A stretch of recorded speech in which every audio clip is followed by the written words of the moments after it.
Première partie. Chapitre 1. Et certains lions sont rois.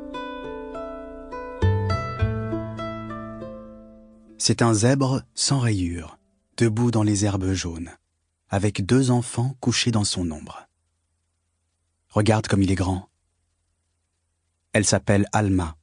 Elle parle à son petit frère allongé près d'elle. Regarde. Ils sont sur le dos, serrés l'un contre l'autre dans cette prairie sans fin. Et quand le soleil bouge un peu, l'animal fait un pas pour que les enfants restent à l'ombre. Ils rient ensemble en le contemplant.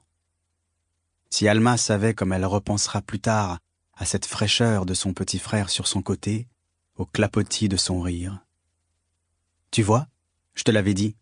Tu ne me croyais pas, » dit Alma. Le garçon ne répond pas. Tous les zèbres de la vallée sont petits, rayés, peureux. Celui-ci est très grand, plus haut qu'une main qu'on lève au-dessus de la tête quand on est debout sur la pointe des pieds. Il a un collier de cuir attaché autour du cou. Il n'a pas de rayures et il reste là, doucement, à veiller sur eux. Il n'a peur de rien. « Où tu l'as trouvé ?» demande l'âme. « Je ne l'ai pas trouvé, c'est lui qui nous a trouvés. » Son frère se tait, les yeux brillants. « À quoi tu penses ?» demande Alma. Silence. Il réfléchit. « Je cherche si je me souviens d'un jour plus beau, » dit l'âme. Alma sourit. Quelques instants plus tôt, elle lui a montré comment grimper sur le dos de l'animal. Elle se tenait au collier de cuir. Son frère est même monté derrière elle avec son bonnet bleu qu'il ne quitte jamais. Au grand galop vers les arbres, ils ont fait s'envoler les gazelles comme des papillons. Puis, ils se sont laissés glisser dans l'herbe, assommés de bonheur. « Il s'appelle Brouillard », souffle Alma.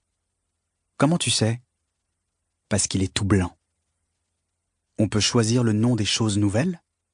Elle répond fièrement « Oui, on fait ce qu'on veut. » Mais Alma sait qu'avant Brouillard et sa blancheur, son petit frère était la dernière chose nouvelle apparue dans leur vallée. Rien d'autre à l'horizon depuis la naissance de l'âme quand elle avait 3 ans. La vallée est entièrement fermée par des falaises. Elle est belle et chaude comme un paradis. Elle ressemble à une main immense remplie de prairies, d'arbres et de bêtes sauvages. Une main ouverte qui donne tout ce qu'il faut pour vivre. La nourriture, les nuits étoilées et les petits singes dans les branches pour s'amuser. Elle donne les pluies battantes dans lesquelles ils s'enfoncent tout nus en courant, les siestes entre leurs parents, les hautes herbes qui penchent quand passent les lions ou le vent. Mais rien n'existe pour eux en dehors de ce monde protégé et fermé. Une famille, seule, dans une vallée à perte de vue. Il n'y a rien d'autre qui vienne de quelque part pour prendre un nom nouveau. Ou bien il faudrait nommer chaque nuage qui passe. Et tout à coup, voilà Brouillard. Il est là, au-dessus d'eux, comme une apparition. Alma l'a vu arriver 1 an plus tôt exactement. Des jours entiers, elle a parcouru la vallée toute seule avec son arc sur l'épaule pour le retrouver, pour être sûre qu'elle n'avait pas rêvé. Lentement, elle a appris à l'approcher, et pendant des mois, elle n'a rien dit à personne. Elle l'a gardé pour elle. « Brouillard !» appelle Alma. Brouillard baisse vers elle son front et ses yeux doux. « Il te répond ?»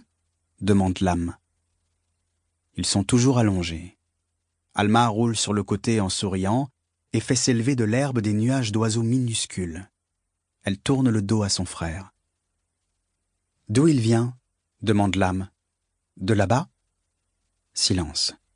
« Âme, dis-moi. » Il appelle sa sœur « âme ». Il dit « âme » d'une voix qui traîne comme quand on ferme les yeux pour manger ce qu'il y a de meilleur.